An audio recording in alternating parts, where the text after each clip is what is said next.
de Costa Rica. Voy a ser el moderador ahora en esta sesión de la tarde. Recordar de que tenemos o disponemos de 15 minutos para la presentación. Yo 3 minutos antes hago una pequeña advertencia. Luego vamos a tener el periodo para las preguntas y también el comentario de la moderación. En el bloque de la tarde son 3 las presentaciones. Vamos a dar inicio con la primera. Lleva como título Biotratamiento de suelo contaminado por aceite residual automotriz, un residuo peligroso. Está a cargo de Blanca Celeste Saucedo, de Liliana Márquez, de Gustavo Santoyo y Juan Manuel Sánchez. Entonces, le pediría a los expositores que me indiquen quién sería él o la que tiene a cargo la presentación. Hola, buen día, soy yo. Hola Celeste, bueno, bienvenida, muchas gracias. Gracias. ¿Puedo compartir mi presentación que tengo aquí? Por favor, Okay. sí, claro que sí.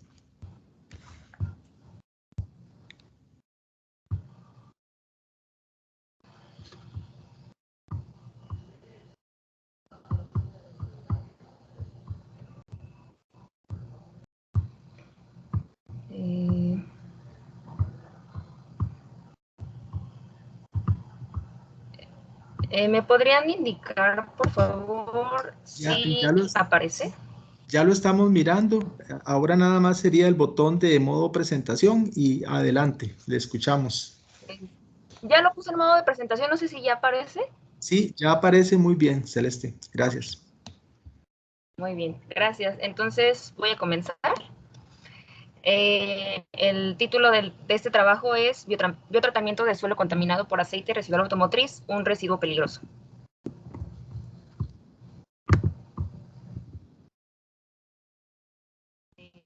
Bueno, el aceite residual automotriz, que en esta presentación lo van a ver con el acrónimo de ARA, es una mezcla de hidrocarburos contaminante en Latinoamérica y en el mundo. Se recicla muy poco y la mayor parte de él se libera directamente al ambiente, ya sea en la alcantarilla e incluso en suelos. En México, la Ley General para el Equilibrio Ecológico y Protección del Ambiente lo considera como un residuo peligroso y obliga a su confinamiento.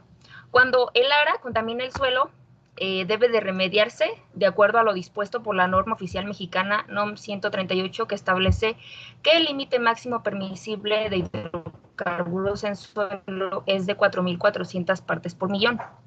Una opción para solucionar este problema son los métodos biológicos, como la bioremediación mediante la bioestimulación, donde se aprovecha el potencial microbiano que tienen los microorganismos del suelo para oxidar los hidrocarburos.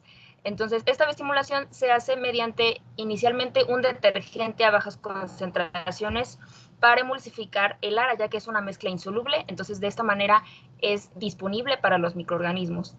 Además de una solución mineral que contiene minerales de nitrógeno, fósforo y potasio, que también son elementos esenciales para el metabolismo microbiano y que estimulan la oxidación de los hidrocarburos, y un extracto fúngico crudo que puede hidrolizar hidrocarburos aromáticos, que son los más complejos. Entonces, la bioestimulación puede reducir la concentración del ARA parcialmente para que se elimine el ARA remanente de la bioestimulación mediante la fitorremediación, seguida de la bioestimulación, mediante plantas que se sabe que tienen la capacidad de degradar hidrocarburos, como lo es Sorghum vulgare, mejor conocido como sorgo, que tiene un extenso sistema radical y que pues es también tolerante a altas concentraciones de hidrocarburos. Y bueno, que su capacidad de degradar hidrocarburos se puede mejorar si se inocula con hongos del género y especie Penicillium chrysogenum y Aspergillus niger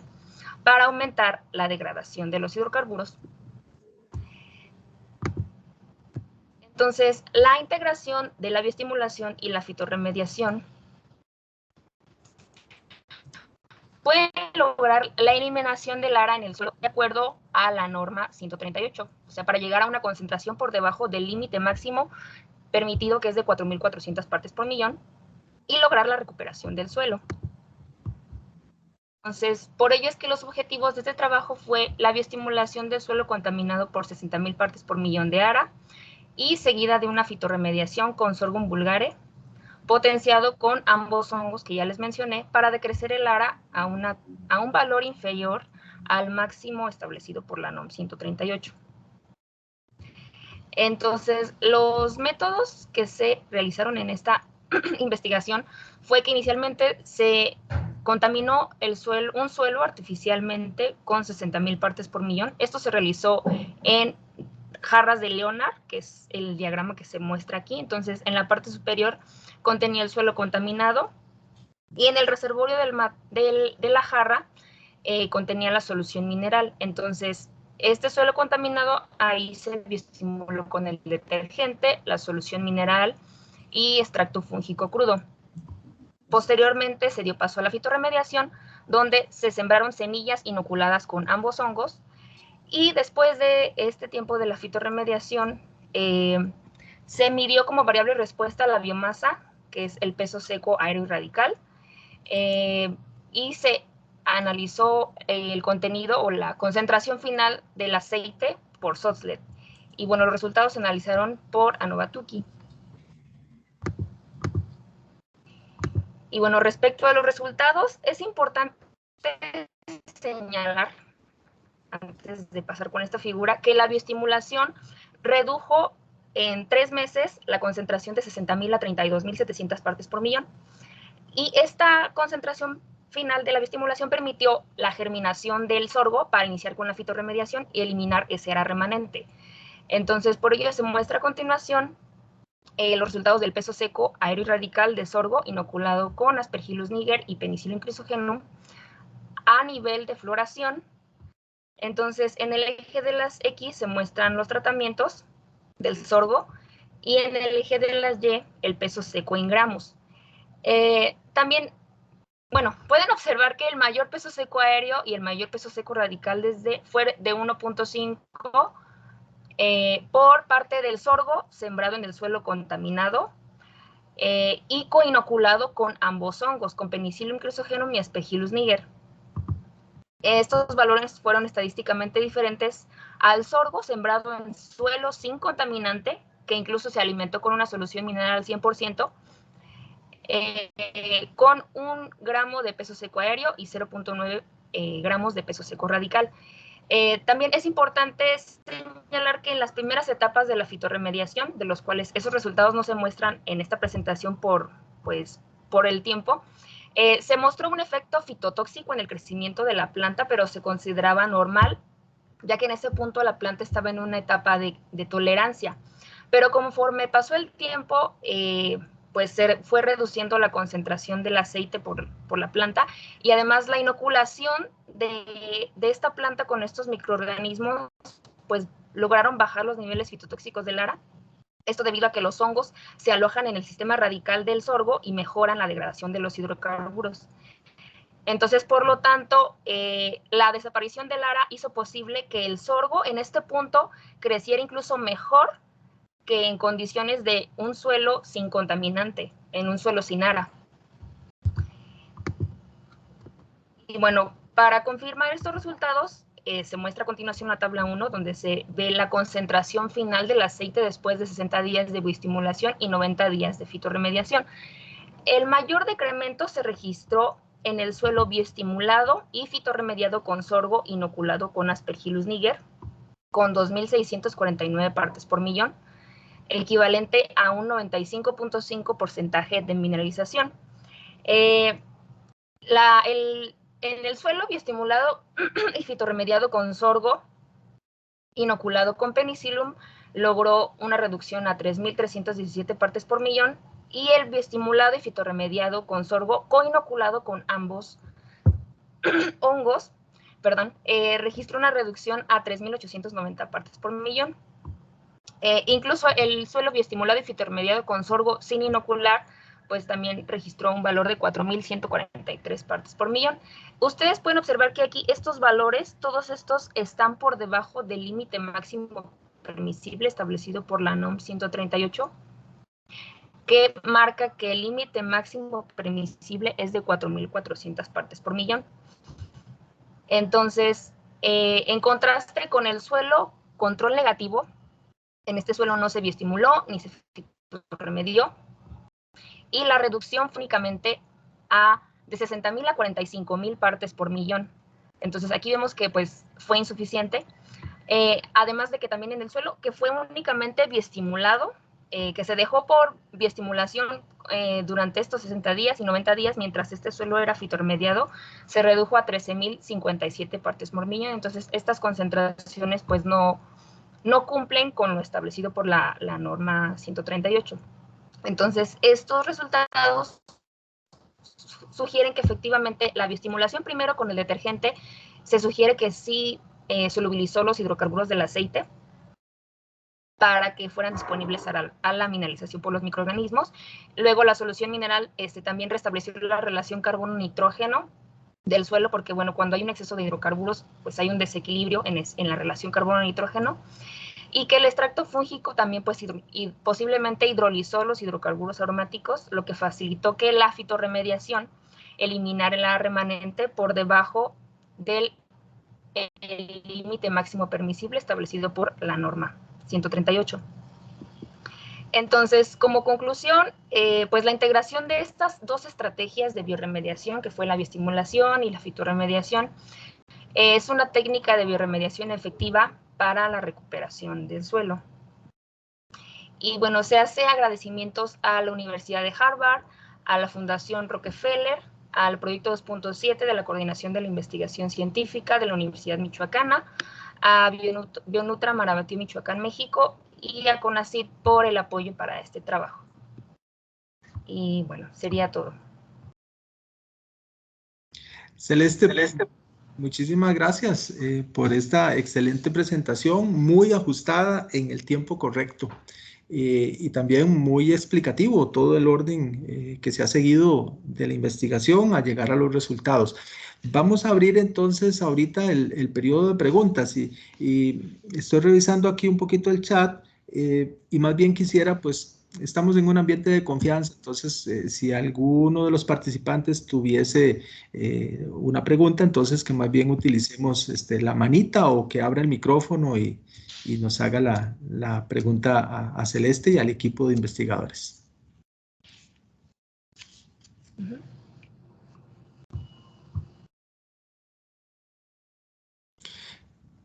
Quizás mientras que van surgiendo preguntas, Celeste, yo quisiera aprovechar y tener la oportunidad, especialmente en el sector agrícola y el sector forestal se nos vuelve muy sensible el tema de que a nivel de operaciones de campo no se cuenta con la infraestructura, por ejemplo, para recoger los aceites y especialmente para transportarlos a un lugar donde se puedan disponer. Esa es una realidad. Pienso que el estudio también tiene ese mismo origen de justamente buscar soluciones directamente donde se está ocasionando el problema. Entonces, tal vez si nos puedes poner en el contexto en el que más perjuicio se le causa a la contaminación del suelo, en qué tipo de actividades y bajo qué contextos ocurre esto.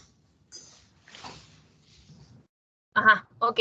Bueno, inicialmente, bueno, este estudio se enfocó en suelo agrícola, fue un suelo agrícola el que se utilizó, porque muy comúnmente también en los suelos agrícolas ocurre la contaminación. Por ejemplo, la maquinaria que utilizan muchas veces solamente quitan el tapón del tractor y dejan caer el aceite en el suelo. Entonces, pues, realmente ocurren muchas cosas, el suelo pierde su fertilidad, se produce una capa impermeable en la superficie que, pues, propicia a que haya condiciones anaeróbicas, entonces, pues, interrumpe los ciclos biogeoquímicos y, pues, incluso una parte del aceite también se distribuye a través de la columna del suelo e incluso puede llegar a contaminar aguas subterráneas.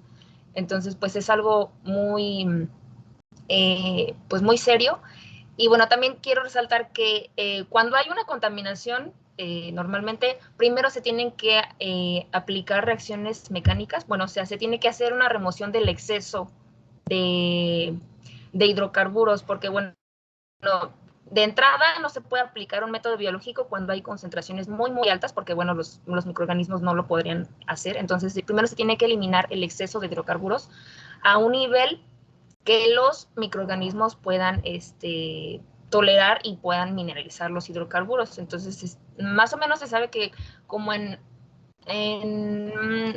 90,000 partes por millón todavía los microorganismos pueden mineralizar los hidrocarburos y se les da lo que requieren, pues, o sea, la bioestimulación, la fitorremediación, para que se pueda llevar a cabo esta recuperación del suelo. No sé si fui clara, si respondí su pregunta. Totalmente, totalmente. Bueno, seguimos dando oportunidad, ¿verdad? Para quienes quisieran hacer una intervención que libremente lo puedan hacer, intervienen en el micrófono. Aprovecho nuevamente. Reconocemos que hay diferentes grados de viscosidad de los aceites, hay aceites que son sintéticos. Han estudiado un poquito, digamos, esta parte. Tenemos como referencia el estudio de que son suelos que quizás en un valor promedio tienen 60,000 o más partes por millón de este material, ¿verdad? De aceite, pero ¿qué podríamos esperar, por ejemplo, más en el uso de aceites sintéticos? Y eso podría ser adicionalmente una buena práctica para, digamos, maquinaria agrícola, etcétera. Ajá, sí, pues el aceite residual, pues sí tiene un origen sintético. Y bueno, ahorita hemos estado llevando a cabo investigaciones para acelerar la mineralización del aceite, porque un limitante sí es la insolubilidad. Entonces hemos probado mezclas de detergentes, por ejemplo, también, para pues que el aceite se pueda solubilizar de una mejor forma y que los microorganismos puedan mineralizarlo. Muy bien, perfecto. Y ahora, volviendo al tema también que nos interesa muchísimo, la parte de la bioremediación y el uso de plantas. Bueno, sorgo muy conocida, ¿verdad? Y que presenta al menos esta posibilidad de su uso. Entonces, otra pregunta natural es si se tiene o se dispone de algún estudio de otras plantas, quizás algunas que sean propias de lugares y que tengan esa capacidad de absorber y ¿verdad? De hacer el trabajo en función también de los inóculos con hongos. Uh-huh. Sí, también otra planta que se ha estudiado es, por ejemplo, el frijol y el maíz también son plantas que han mostrado buen potencial para hacer esto, para hacer fitorremediación. Excelente. Y luego, bueno, finalmente, para nosotros aprender también de estas buenas experiencias, el tema, mencionabas de que ante alta carga de concentración es bueno hacer un proceso mecánico previo. ¿Te refieres, por ejemplo, a algún tipo de maquinaria que pueda remover cierta capa del suelo, ese tipo de cosas? Y a ese suelo, eventualmente, ¿qué otro tratamiento se le da? Uh-huh. Ok, bueno, primero sí, se tiene que hacer una remoción del exceso. Sí se utiliza maquinaria para eliminar, pues, el exceso de hidrocarburos. Y también se han utilizado, por ejemplo, algunos métodos químicos, pero se ha visto que en muchas ocasiones producen contaminantes secundarios o problemas colaterales para el suelo. Entonces, por ejemplo, si se utiliza algún oxidante que no sea muy fuerte y a bajas concentraciones, se podría eliminar otra parte del aceite para que ahora sí llegue a un nivel que la actividad biológica pueda ser posible. Correcto. Y por último, Celeste, tenemos todavía unos minutitos antes de dar paso a la siguiente presentación. Y quisiéramos tener la oportunidad que nos cuentes un poquito más del equipo de investigadores, qué otras investigaciones, por ejemplo, sobre esta misma temática están desarrollando y también nos interesa muchísimo que nos cuentes participación de estudiantes en todos estos procesos de investigación, etcétera. Ajá. Bueno, ok, bueno, yo soy estudiante de doctorado, entonces llevo trabajando en esta parte de bioremediación desde la tesis de licenciatura. Entonces, pues, la verdad es que ha sido un reto porque en los primeros estudios se trabajaba con concentraciones, pues, muy bajas de aceite, por ejemplo, 20,000 partes por millón. Entonces, con el tiempo hemos realizado experimentos con concentraciones más altas para pues ir probando la capacidad que tienen los microorganismos. Entonces se ha logrado hasta, sí, 90,000 partes por millón más o menos. Hemos estado en esas concentraciones para trabajar y pues intentar hacer la recuperación del suelo, y también se han logrado resultados satisfactorios.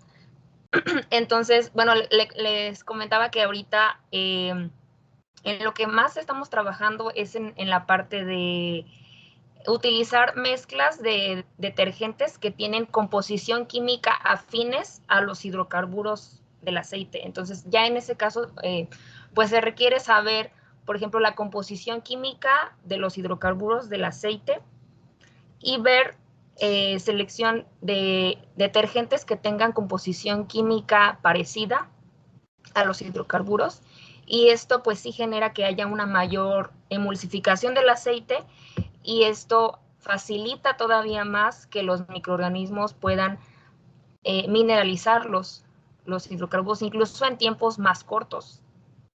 Entonces sí, pues cada día pues al pasar el tiempo hemos mejorado todo esto, esta parte, y sí, pues también ha habido estudiantes de licenciatura, de maestría, que también han trabajado en esta área, y bueno, pues ahorita sí, seguimos trabajando en ello.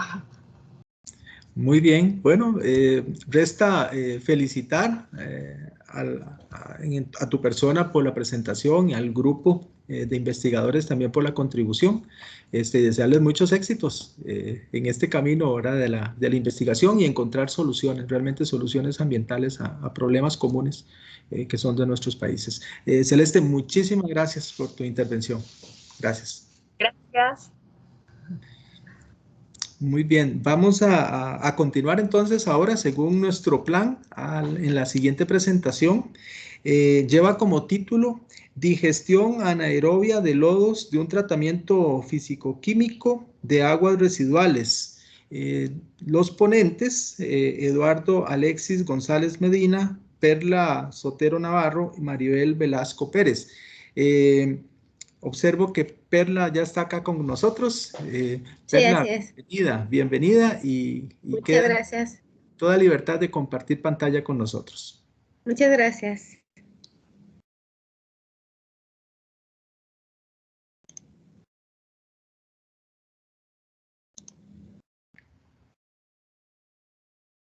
¿Me pueden informar cuando ya se vea en modo presentación, por favor?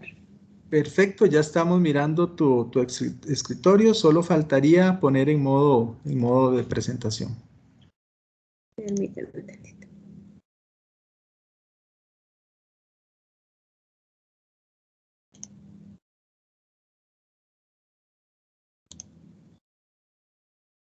¿Listo? Si no me equivoco. Todavía no. ¿Todavía no? Ok. Ahora sí. Perfecto. Okay. Adelante, Bueno, Perla. muchas gracias por la presentación. Voy a presentar digestión anaerobia de lodos de un tratamiento físico-químico de aguas residuales. El responsable del proyecto fue el ingeniero Eduardo Alexis González Medina, con apoyo y asesoramiento de la doctora Maribel Velasco Pérez y su servidora Perla Xochitl Sotelo Navarro. Este proyecto se llevó a cabo en la UAM Azcapotzalco, en el Laboratorio de Tecnologías Sustentables. Vamos a ver el contenido de esta presentación. Comenzaré con una breve introducción, seguiré con la metodología para proseguir a discutir y presentar los resultados y concluir con una conclusión, valga la redundancia. Como breve introducción, la UAM Azcapotzalco cuenta con una planta de tratamiento que opera desde el 2006. Esta planta de tratamiento es una planta a escala piloto que trata alrededor del 10 o aproximadamente el 10% de las aguas residuales que se generan en la unidad, y lo hace mediante un tratamiento físico-químico. La problemática aquí es que genera alrededor de 175 litros por día de lodos. Estos lodos actualmente son desechados al alcantarillado, ya que en años posteriores estaba tratando estos lodos, estaban espesando. Sin embargo, el espesamiento que se llevaba a cabo era un espesamiento químico. Este espesamiento químico hacía que cuando los lodos ya estaban espesados tuvieran un alto pH. pH muy alcalinos, lo cual pues los convertía en residuos de manejo especial, por lo cual se dejó de hacer este espesamiento y pues se generan lodos que son tirados al alcantarillado. Con la finalidad de evaluar diferentes alternativas para tratar de aprovechar estos lodos que contienen una alta cantidad de materia orgánica, se han venido desarrollando en la universidad diferentes proyectos, entre ellos el que les voy a presentar ahorita, que es la digestión anaerobia. Algunos otros han tratado de utilizarlos en procesos de composteo, en donde se utiliza, en lugar de tener agua potable para regar las pilas, se utilizan los lodos, y bueno, han tenido diferentes resultados. Sabemos que la digestión anaerobia es un proceso en el cual entra biomasa, entra un digestor anaerobio, que es en ausencia de oxígeno y bajo condiciones específicas de temperatura y de nutrientes para que se pueda llevar a cabo. Entre los productos que se generan encontramos al biogás y al digestato. El digestato, después de cumplir con ciertas características, puede ser utilizado como un fertilizante o un remediador de suelos, de aquellos suelos que sean pobres en nutrientes. El biogás, por su parte, puede ser convertido a electricidad, o si tenemos un biometano de buena calidad o un biogás con alto contenido de metano, lo podemos utilizar como un biocombustible, como gas, o producir calor a través de diferentes procesos. Sin embargo, la digestión anaerobia muchas veces, cuando utilizamos un solo residuo, no es tan favorable porque no se puede cumplir con los nutrientes adecuados, con el pH adecuado y demás, por lo cual a veces procedemos a hacer lo que se llama codigestión. La codigestión es el tratamiento similar a la digestión anaerobia o igual. Sin embargo, aquí podemos meter más de un sustrato, como lo vemos en esta diapositiva. Podemos meter aguas residuales, podemos meter residuos de alimentos, residuos agrícolas, residuos ganaderos al proceso de gestión anaerobia, y vamos a obtener lo mismo, un biogás y un digestato. El biogás lo podemos pasar a otros productos, como se mencionó en la diapositiva anterior. Por lo tanto, este trabajo tuvo como metodología evaluar la codigestión de los residuos físico-químicos, de los lodos físico-químicos con otros residuos. Como primera parte, se hizo la obtención de las muestras, que fueron los físico-químicos que se obtuvieron de la UAM Azcapotzalco, de la planta de tratamiento, los biológicos, los cuales fueron obtenidos de una planta de tratamientos biológicos cercana a la unidad, que se encuentra en la unidad del Rosario, residuos de poda, que también son procedentes de la unidad Azcapotzalco, y residuos de alimento, que también son producidos en la cafetería con la que cuenta la universidad. También se obtuvo un inóculo. El inóculo consta de algo que nosotros en el grupo hemos venido manejando, que se conoce como inóculo 3/3, el cual está constituido de estiércol de vaca, que se obtiene de un establo cercano a la unidad, lodos biológicos, que son parte de los que se obtienen de la planta de tratamiento del Rosario, y suelo de más de 20 centímetros de profundidad, con la finalidad de garantizar que tenemos bacterias anaerobias. Este inóculo es previamente adaptado para que una vez que se conoce que produce más del 60% de metano, lo consideramos un inóculo apto para ser sometido al proceso de digestión anaerobia. Una vez que se tuvieron las muestras, se llevaron a una caracterización físico-química y microbiológica para determinar sus características y así poder definir cómo podíamos o cuál iba a ser la proporción de cada uno de estos sustratos en el proceso. En la caracterización físico-química se evaluaron parámetros como el pH, la alcalinidad, los sólidos totales, volátiles, materia orgánica, cenizas, nitrógeno, y determinamos la relación carbono-nitrógeno para tener un buen proceso de gestión anaerobia. Entre los parámetros microbiológicos que se evaluaron estuvieron los coliformes totales y fecales. Esto con la finalidad de determinar al final del proceso si el proceso nos sirve para estabilizar un poco los microorganismos que puedan estar presentes en los residuos al inicio del proceso. Posterior a ello se hizo el montaje de los reactores. Los reactores constaron de filtros filtros de 1 litro de capacidad, los cuales fueron trabajados a 750 mililitros. Como se puede ver aquí en la imagen, estaban provistos de un puerto de muestreo para poder obtener una muestra del biogás y verificar su composición. A la vez estaban conectados a un flotis con la finalidad de almacenar el biogás producido y posteriormente determinar el volumen de biogás que se estaba produciendo en el sistema. Los reactores fueron establecidos en un cuarto a temperatura de 35 grados centígrados en temperatura controlada. Y el monitoreo del biogás que se llevó a cabo durante el proceso fue que se midió el volumen y la composición.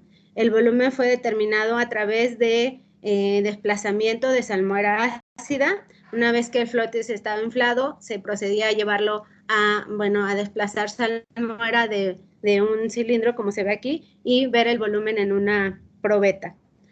Y para la caracterización de composición, se inyectaba en un cromatógrafo de gases de conductividad térmica, en el cual se determinaban gases como CO2, metano, hidrógeno, nitrógeno y monóxido de carbono. Posterior a ello, el tratamiento duró alrededor de 60 días y una vez que se concluyó con el proceso, se llevó nuevamente una caracterización físico-química y microbiológica. Aquí podemos ver cómo se veía uno de los sustratos al final del proceso y la caracterización se hicieron los mismos parámetros que al inicio. Posterior a ello, ya con esto se pudo llevar el análisis de los resultados y vamos a ver qué pudimos obtener de este trabajo. El diseño experimental que se llevó a cabo se resume en esta tabla.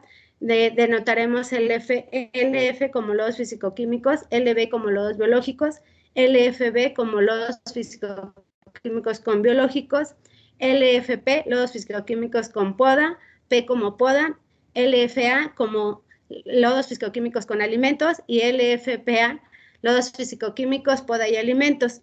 Y aquí podemos ver las características que tenían cada uno de los reactores. Cabe destacar que el inóculo fue 75 gramos, el 10% más masa de los reactores y que fue lo mismo para todos, para que esto no fuera una variable que pudiera modificar el sistema. De cada uno de los testigos, lodos físico-químicos, lodos biológicos y residuos de poda, se llevó a cabo el blanco, en donde solamente se tenía los lodos físico-químicos, biológicos o poda, más el inóculo. Como resultados de este trabajo, se tiene que tenemos el volumen de biogás, que el cual se presenta en esta gráfica. Podemos destacar que los lodos biológicos fueron los que producieron mayor volumen, en 2.738 milímetros, seguido de los residuos de poda con 2.573 y posterior a ello los lodos físico-químicos con 1.082. Cabe destacar aquí que los lodos físico-químicos con alimentos y los lodos físico-químicos con poda y alimentos tuvieron una producción alta, más o menos un poquito más arriba de 1.000 al inicio del proceso. Sin embargo, como por el día 8 se estabilizó o cesó la producción de biogás y vamos a ver un poquito más adelante a qué se pudo deber este cese de la producción. También cabe destacar que los lodos físico-químicos con los biológicos, al día 60, que fue en el día que se tuvo que parar la experimentación, todavía tenían una tendencia a seguir aumentando el volumen de biogás. Sin embargo, pues por los tiempos en los que a veces se llevan a cabo los proyectos, se tuvo que cesar aquí el proceso, pero cabe esa tendencia a que siga produciendo. Por otra parte, en el porcentaje de metano, sabemos que para que un biogás sea de buena calidad debe de contener más allá del 60% de metano. Entonces, es una de las características que también se buscan en la digestión anaerobia. No solamente que se produzca biogás y que se reduzcan o que se trate el digestato, sino que también el biogás que se produzca sea de buena calidad. La presente imagen nos muestra cómo es el volumen de metano en el proceso. Podemos destacar aquí que los lodos físico-químicos con alimentos y los lodos físico-químicos con poda y alimentos, no hubo producción de metano, ya que como lo vimos en la gráfica anterior, cesaron su producción de biogás alrededor del día 8º. Y aquí podemos ver que los lodos biológicos tenían alrededor del 41% de metano entre el día 12 y el 44, los lodos físico-químicos del 25% en el día 60, y los lodos físico-químicos con biológicos, como lo muestra la gráfica anterior, también tienen una tendencia a seguir aumentando la proporción de metano en el biogás, lo cual podemos creer que si se pudiera seguir el proceso, podríamos mejorar la calidad. Podemos ver en esta gráfica que nuestros procesos no tuvieron una calidad muy aceptable, sin embargo, hay que ver qué condiciones pudiéramos tener. Aquí los lodos físico-químicos con los de poda tienen una tendencia a quedar en alrededor un poquito arriba del 10% a partir del día 35. Y lo que podemos observar aquí es que los residuos de poda tienen fluctuaciones en la producción, que es esta línea que se ve aquí, pero también son mayores al 40% en la mayoría de los casos. La caracterización físico-química nos permite ver qué es lo que está pasando con los nutrientes. Y a pesar de que al inicio se trató de cuidar que todas las características fueran buenas o adecuadas para una digestión anaerobia, por ahí podemos destacar el pH de los residuos de alimentos, el cual afectó la digestión anaerobia y podemos asumir que es el que influye en que se haya cesado la producción de biogás en el 8º día, ya que tenemos pHs muy ácidos, lo que puede haber afectado la digestión anaerobia. Y en la caracterización microbiológica podemos ver que hay una disminución notable de la cantidad de coliformes totales y fecales en la mayoría o en todos los tratamientos. Sin embargo, por ahí tenemos 3 tratamientos que todavía están muy altos en la presencia de microorganismos, lo cual podemos asumir que tendrán que tener un tratamiento posterior para tratar de reducir esta cantidad de microorganismos presentes, ya que si posteriormente queremos utilizar el digestato para algún proceso en particular, tendríamos que tener ciertas características de microorganismos, y lo que nos indica es que estos digestatos tendrán que ser sometidos a un tratamiento de estabilización para tratar de reducir esta cantidad de microorganismos. Cabe destacar también que el proceso se llevó a cabo en condiciones mesofílicas y de acuerdo a la literatura, la mayor parte de los microorganismos pueden morir más allá de la mesofílica. Sin embargo, también cuando analizamos el balance energéticos y demás en digestión anaerobia, es importante ver que, por ejemplo, si lo llevamos a 55 y lo que producimos, qué tanto balance energético tenemos. Entonces, también cabe destacar que podría ser esta parte que a lo mejor si lo lleváramos a digestión anaerobia termofílica, podríamos tener mayores producciones y entonces tener un equilibrio en el balance energético en tener que subir la temperatura a 55 grados centígrados.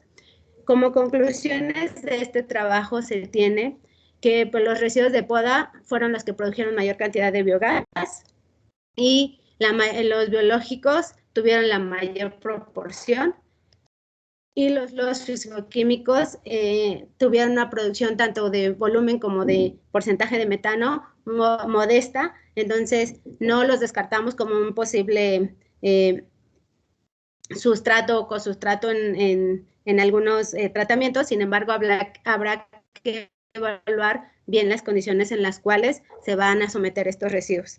Y los residuos de alimento afectaron negativamente la producción de metano debido al pH ácido, que fue menor a 5 unidades. Los factores que pudieron afectar esta digestión son el contenido de sólidos totales, ya que los lodos fisicoquímicos fueron utilizados tal y como salen, entonces a veces la digestión anaerobia, es algo que me faltó decir, se llevó a 20% de sólidos totales. Sin embargo, tanto en los lodos fisicoquímicos como en los biológicos no se puede llegar a esta relación debido a la misma composición del sustrato. Y una relación carbono-nitrógeno superior a 30:1, que es la que generalmente se utiliza, además de una falta de agitación continua. Los reactores que nosotros teníamos en ese momento no los estábamos agitando, entonces creemos que muchas de las veces los sustratos se van hacia la parte de abajo y entonces el no generar este agitamiento puede provocar que no se lleve adecuadamente el proceso. y en las condiciones evaluadas la digestión o codigestión anaerobia de los lodos físico-químicos no es viable, en las condiciones que se evaluaron. Habrá que evaluar si tenemos algún otro residuo de interés y que podamos ahí generar algunos procesos. Y esto es todo por mi parte. Gracias por su atención. Si tienen alguna duda. Perla, muchísimas gracias y al equipo también que prepararon este trabajo. Bueno, no observo intervenciones a nivel del chat en cuanto a preguntas. Yo quería pues aprovechar también y dado que te referiste justamente a los factores que podrían volver eficiente un proceso, me refiero específicamente al rango termofílico. Bueno, acá por ejemplo en Costa Rica pues tenemos también investigaciones en esa vía con modelos muy interesantes combinando energía solar, paneles solares, justamente para alcanzar, elevar la temperatura y poder pues cumplir con otras expectativas, ¿verdad? De la función de los microorganismos. Quería preguntarte, ¿qué tanto han investigado ustedes si se está ya a una escala de más salir de laboratorio a implementación? Que tal vez nos pudieras contar un poquito sobre utilización de rango termofílico. En mi experiencia, bueno, yo he trabajado fermentación oscura también y digestión anaerobia en otros procesos como el tratamiento de pañales desechables, y sí hemos trabajado la termofílica y sí hemos tenido mejores resultados. Sin embargo, siempre nos llega la cuestión que, como lo mencionaba en la presentación, ¿qué tanto es viable lo que obtienes o lo que vas a producir de energía con lo que gastas de energía para aumentarla a 55 grados centígrados? La verdad, esta parte de los paneles me suena muy interesante, pero como que no la había yo visualizado, y puede ser una buena alternativa para precisamente quitarnos eso, ¿no? De que cuánto voy a producir, con cuánto voy a gastar para calentarlos. Y la mayoría de los procesos que yo he observado sí generan mayores o mejores resultados a nivel termofílico que a nivel mesofílico. Excelente, creo que también dentro de este proceso de compartir experiencias, bueno, ahí yo sé que de parte, digamos, de nuestros colegas en otras universidades acá en Costa Rica ya se han hecho las publicaciones, representa algo interesante, ¿verdad? Al menos lo técnico, desde el punto de vista de la combinación de energía solar y biodigestión, fue como el objeto también de trabajo, y se han generado muchas tesis de estudiantes. Entonces, bueno, es algo que pues ahí estaremos escuchando y compartiendo. Al inicio de la presentación nos dijiste que esto forma parte de otros trabajos de investigación, que quizás tenemos unos minutitos para que nos puedas contar como grupo, qué otras cosas están haciendo. Sí, claro, como les comenté, estuvimos trabajando por ahí una tesis de maestría en la cual también tratamos de ocupar los lodos residuales físico-químicos para el tratamiento en composteo y en digestión anaerobia, pero en este caso utilizábamos pañales desechables para ver qué tan fácil era degradar los pañales en estas condiciones. Estos son algunos de los trabajos en los que yo he participado. Algunos otros trabajos se han encaminado precisamente a tratar de compostear los lodos físico-químicos, porque sabemos que requerimos humedad en el proceso y que utilizamos pues agua potable, ¿no? Y si tenemos estos lodos que aparte nos van a dar algunos nutrientes, también se han aprovechado, y por ahí hay diferentes trabajos que también podrían ver en la plataforma de la universidad de tesis donde se está tratando de trabajar con ellos en principalmente digestión anaerobia y composteo. Me parece que está cerrado el micrófono. Perdón, una última curiosidad, y esto es algo muy general, ¿cómo han sentido ustedes, al menos en este último tiempo, el financiamiento a la investigación? O sea, ¿es una limitante o sienten que hay apoyo para investigar?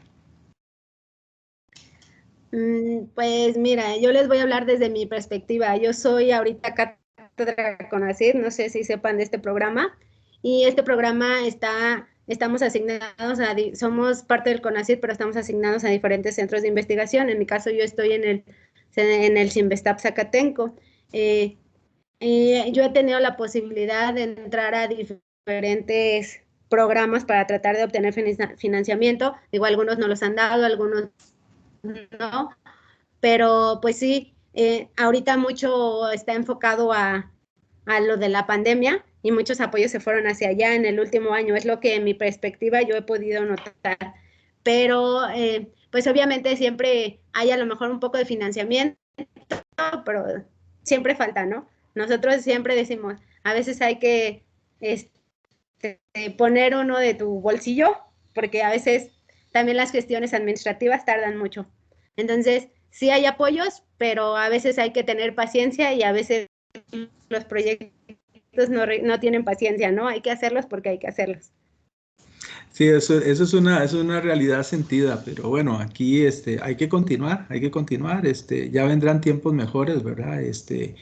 Ahora el mundo y el planeta está abocado justamente a ver cómo resolvemos ya la crisis ambiental y la variabilidad climática que nos está golpeando, ahora sí es cierto, ya no hay que esperar 5 o 10 años para ver cambios, no, no, repentinamente, en muy poco tiempo estamos viendo grandes impactos y yo creo que pues tendremos que buscar grandes soluciones ambientales. Entonces, estas investigaciones, por supuesto que habrá que continuarlas y habrá que llevarlas a mayor escala.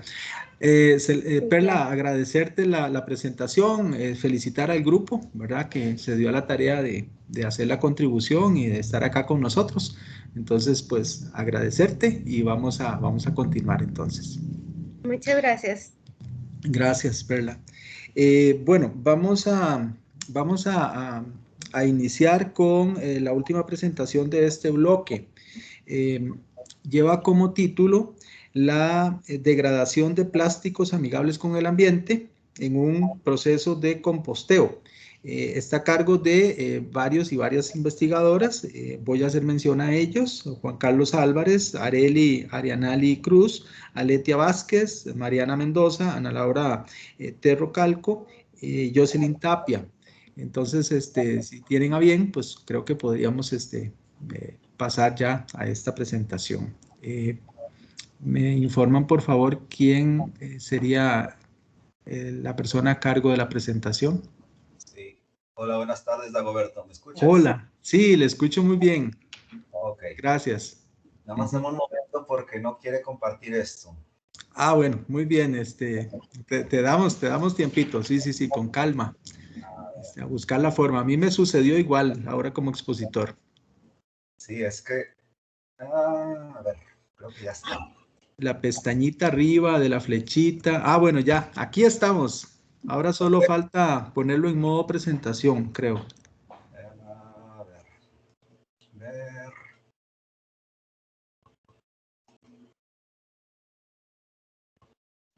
¿Listo, Dagoberto? Perfecto, estamos a bordo. Bienvenido. Adelante, Juan Carlos. Ok, pues bueno. Pues muchas gracias. Buenas tardes a todos. Y pues aquí estamos compartiendo conocimientos.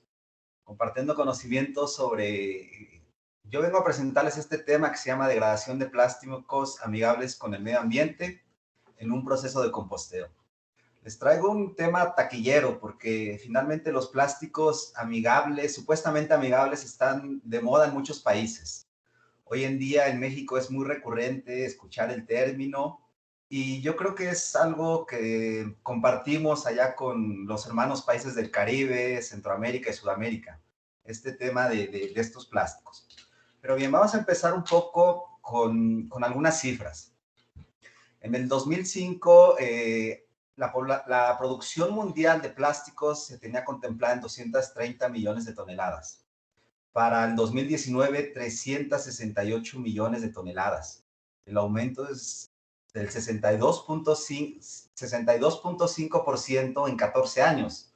Esto nos habla de que estamos cada vez consumiendo más y más plástico. En el caso de México, se estima que el 13.27 de la producción de los residuos, el 13.27 de los residuos sólidos urbanos es representado por residuos plásticos. Ahora bien, estos residuos pues tienden a acumularse en ecosistemas terrestres y marinos. Es común, por ejemplo, en nuestro país verlos en playas, en ríos y laderas, en presas, en descargas de aguas residuales, inclusive en las mismas ciudades. Entonces es muy común ver este tipo de residuos, y si nosotros le echáramos un lente, pudiéramos ahí hacer una separación para ver cuáles son esos plásticos que componen estos residuos, pues nos daríamos cuenta que muchos de ellos son empaques y artículos de un solo uso.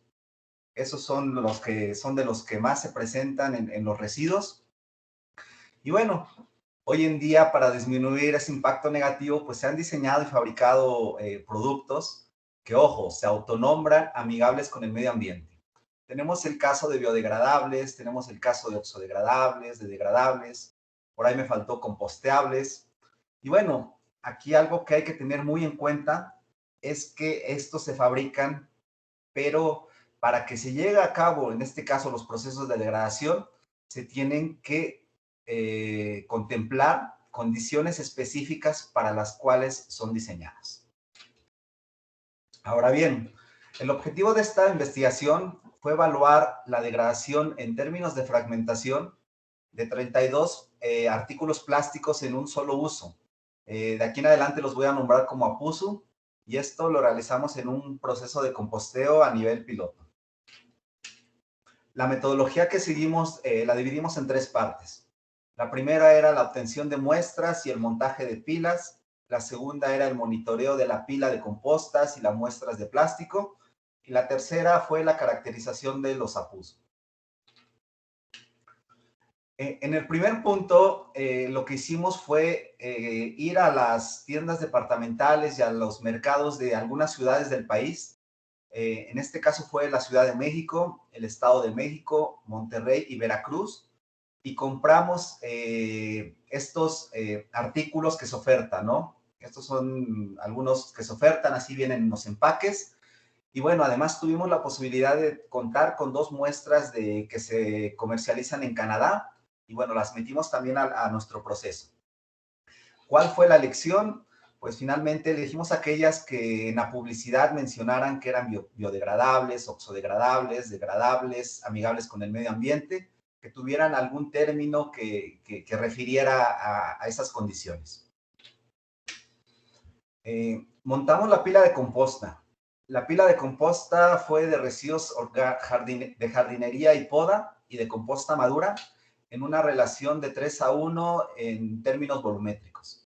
Y agregamos 3 APUSUs por muestra. En total, en nuestra pila de composta teníamos 96 muestras.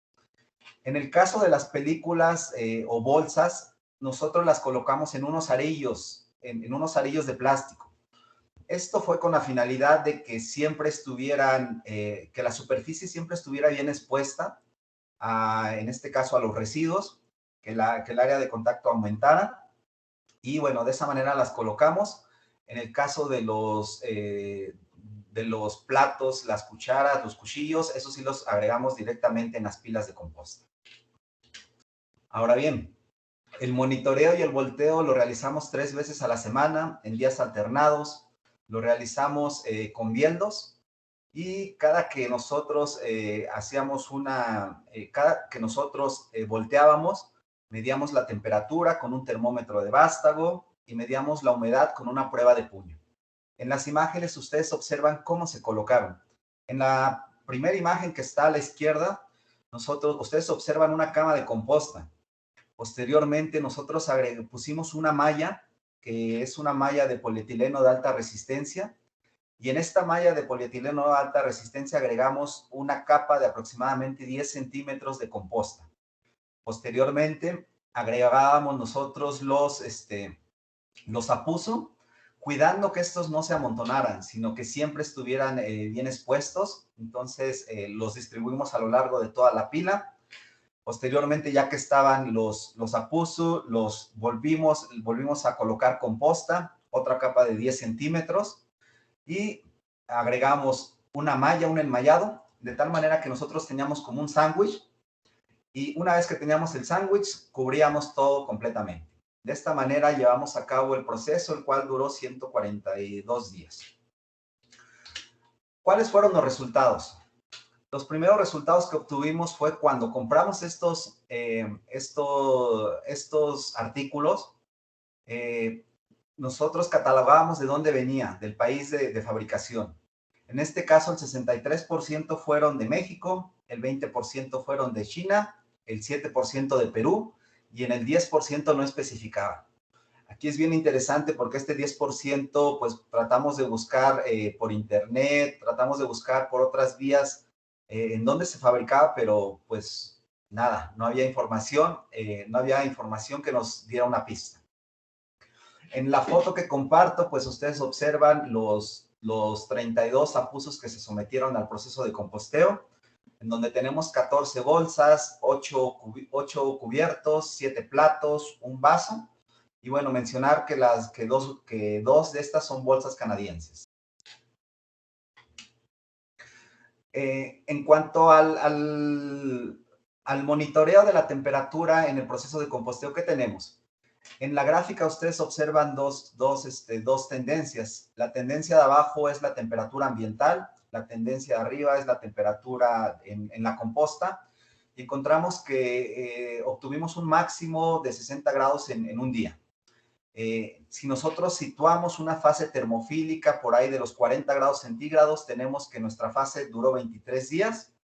Y bueno, aquí algo relevante que tenemos que mencionar es que 3 de esos apusos se fragmentaron a los 4 días de iniciada la prueba, ¿vale? Así nosotros encontramos los arillos, o sea, realmente ya se veían ahí algunos fragmentos de las bolsas, los cuales los recolectamos y los trajimos al laboratorio porque pensamos hacer ahí cosas de microorganismos. Pero bueno, de esos 3 que rápidamente se fragmentaron, 2 son de las bolsas que se comercializan en Canadá y solamente una de México. Después de los 143 días que dura la prueba, así podemos ver algunos de los apusos que no sufrieron nada de degradación. Tenemos las bolsas que realmente a simple vista no se ve nada. Si les echamos un lente más detallado, podríamos ver ahí algunos orificios, pero realmente estos orificios se generaron por las ramitas, por las piedras propias del proceso. En el caso, por ejemplo, de los utensilios, pues las cucharas intactas, los vasos también intactos. En el caso de las 2 bolsas que sí se lograron fragmentar muy rápidamente, estas eran constituidas de celulosa y ácido poliláctico. Y estos materiales, pues, realmente ya se han estudiado y se han evaluado en condiciones similares y siempre son de las que tienden a fragmentarse. En términos generales de este proceso, pues 8 sufrieron degradación, 8 de los apusos que sometimos. Las bolsas fueron las que representaron la mayor proporción de degradación. Aquí hay que tener cuidado porque estamos contemplando las 2 canadienses y de los 30 apusos que se comercializan en México, solo el 16.6% se degrada. ¿Cuáles son las conclusiones a las que llegamos? Pues prácticamente, bueno, la primera es que el uso de materiales biodegradables no debe de vislumbrarse como una solución única, sino más bien como una de las posibles alternativas. Esto es algo que se viene dando en muchas ciudades de nuestro país, en donde creen que ya sustituyendo las bolsas convencionales por bolsas biodegradables o de ese tipo, pues van a hacer un bien. Sin embargo, pues no lo es como tal. Se debe de evaluar como una alternativa solamente. En el caso, la segunda conclusión a la que llegamos es que, ok, tú estás promoviendo estos materiales, pero te tienes que asegurar antes de promover estos materiales en tu ciudad que exista un mecanismo adecuado para certificarlo. Y también una vigilancia para que no te lleguen materiales de otros países que no cumplan con los criterios que tiene tu ciudad. En México tenemos un término que usamos, no sé si lo usan en otros países, pero es el de piratería. Es decir, que nosotros, que a un artículo en específico nosotros le ponemos ahí la marca o le ponemos ciertas características en como anuncio, pero realmente no cumplen. Entonces, es algo que se puede dar, ¿eh? O sea, yo puedo decir, por ejemplo, esta USB, le voy a poner que es biodegradable que es que es amigable con el ambiente. Yo puedo decir que esta USB, y pues realmente no hay en este caso en nuestro país alguien que nos diga realmente si lo que yo estoy colocando en esa USB es engañoso o no. Entonces, ese es otro punto. El tercer punto es que tenemos que tener una gestión adecuada de los residuos. Si nosotros vamos a meter materiales biodegradables, entonces tenemos que estar conscientes que los materiales biodegradables deben de ir con la fracción orgánica. Por lo tanto, pues se tiene que trabajar en esa parte, ¿no? En las ciudades primero tienen que ver si se separa la fracción orgánica, y si es así, pues en este caso, allí podríamos agregar estos materiales. El cuarto punto es que debe existir una infraestructura adecuada para su tratamiento, en este caso plantas de composta, porque en algunas ciudades en México, pues sí, están promoviendo este tipo de materiales. Sin embargo, esa ciudad no tiene una planta de composta, ¿no? O las plantas de composta que tienen, pues presentan muchas deficiencias. Entonces, es imperativo que si tú metes estos materiales, tengas una planta de composta para poderlos. Y el último punto es que la solución para esta problemática de los residuos plásticos, pues debe de atenderse desde los ámbitos social, industrial y político. A veces somos muy dados a echarle la culpa a los industriales, a los políticos. Sin embargo, pues creo que ninguno de ellos nos amenaza para comprar una bolsa de plástico, pedir una bolsa de plástico. Nosotros como sociedad debemos de estar conscientes de nuestro rol y en este caso asumir también esa responsabilidad. Y bueno, pues yo quiero agradecer a este maravilloso grupo de investigadores. Sin ellos, pues no hubiera sido ahora sí que posible llevar a cabo esta tarea. Eso de los volteos implica pues trabajo físico, entonces pues mi agradecimiento con ellos. Y bueno, les dejo mis datos por si alguno de ustedes quiere información en específico, con todo gusto se la doy. ¿Vale? También me hago propaganda. Bueno, nos hacemos propaganda. Tenemos una página de Facebook que se llama Microplásticos en Ambientes Marinos, en donde continuamente subimos información relacionada con esta problemática. Y bueno, les agradezco mucho su atención. Muchísimas gracias, Juan Carlos. Definitivamente lo habías indicado desde un inicio, ¿verdad? Es un tema bastante problemático, más que todo por la información que maneja la sociedad, ¿verdad? Quizás en la búsqueda de tener más conciencia ambiental, se nos ha vendido la idea de que podemos utilizar indistintamente estos tipos de materiales, ¿verdad? Sin embargo, aquí es donde se refuerza el hecho de la necesidad de hacer procesos sistemáticos de investigación para poder demostrar, o sea, la cifra que diste, de que tan solo el 16% y una fracción cumplen con este objetivo, es una clara evidencia de esto. Y por otro lado, claro, las condiciones que son requeridas para el adecuado manejo de este tipo de materiales plásticos. Y luego, coincidentemente, ¿verdad? Que hay todo un tema también político, de toma de decisiones en función de poder hacer valer el uso de este tipo de materiales. No tengo, Juan Carlos, preguntas en el chat.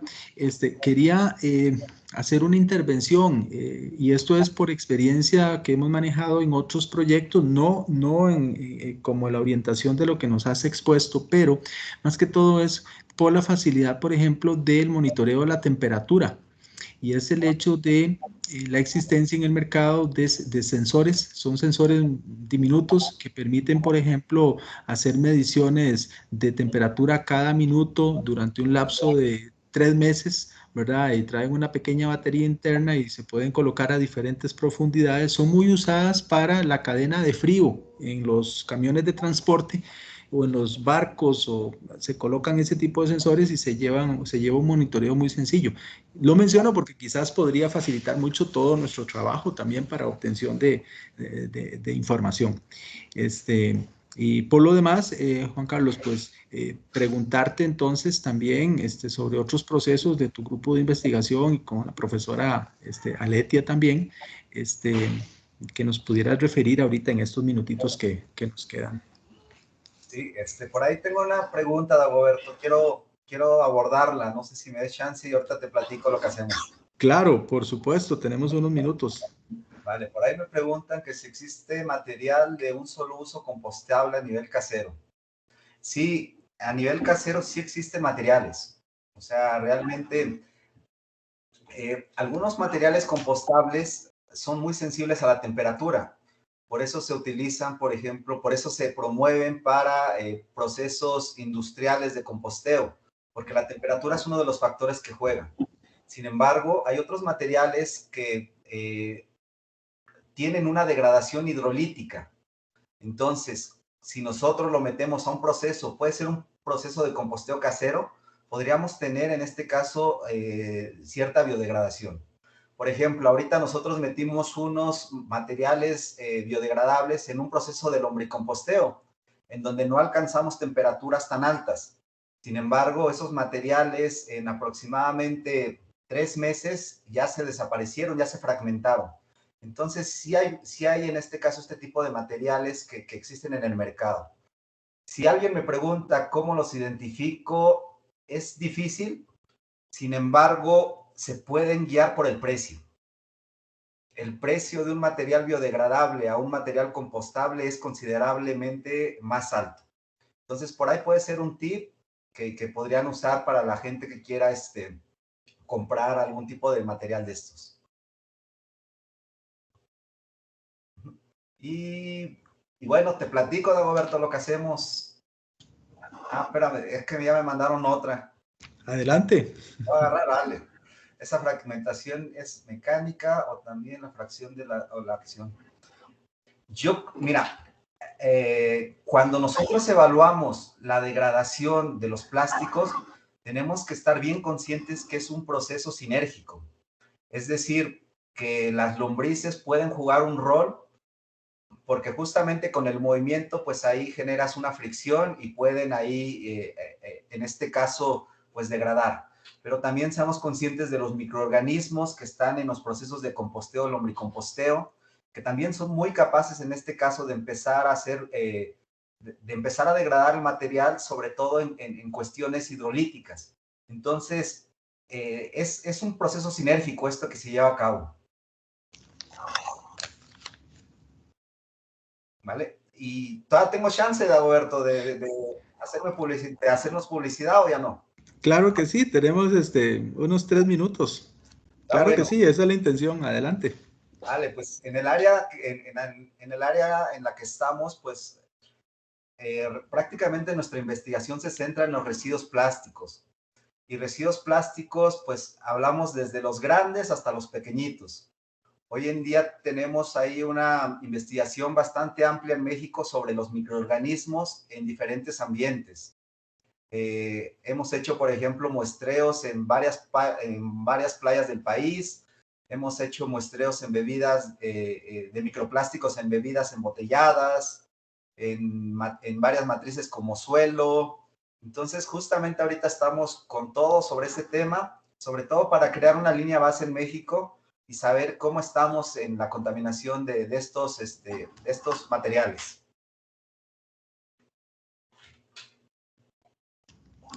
Excelente, excelente, Juan Carlos. Bueno, ya lo que resta es hacer formalmente el cierre, no sin antes de invitarles mañana a partir de las 9:30 hora de Panamá, ¿verdad? Con el ciclo de presentaciones y muy especial y particularmente invitarles a la sesión plenaria a las 11 de la mañana a cargo de la profesora Aletia Vázquez. Y el tema es contaminación marina, desafío y soluciones. De mi parte, en la moderación, agradecerles a los y las presentadoras, a los y las participantes, por supuesto que al comité organizador, a Eric y todo su equipo, ¿verdad? Ha sido un congreso muy exitoso, el manejo de los tiempos ha estado en una forma espectacular. y realmente hemos tenido una riqueza de presentaciones. Bueno, resta todavía un día más. De mi parte, pues desearles ahora una feliz tarde y mi agradecimiento sentido y de parte de la organización de este evento. Muchas gracias a todos.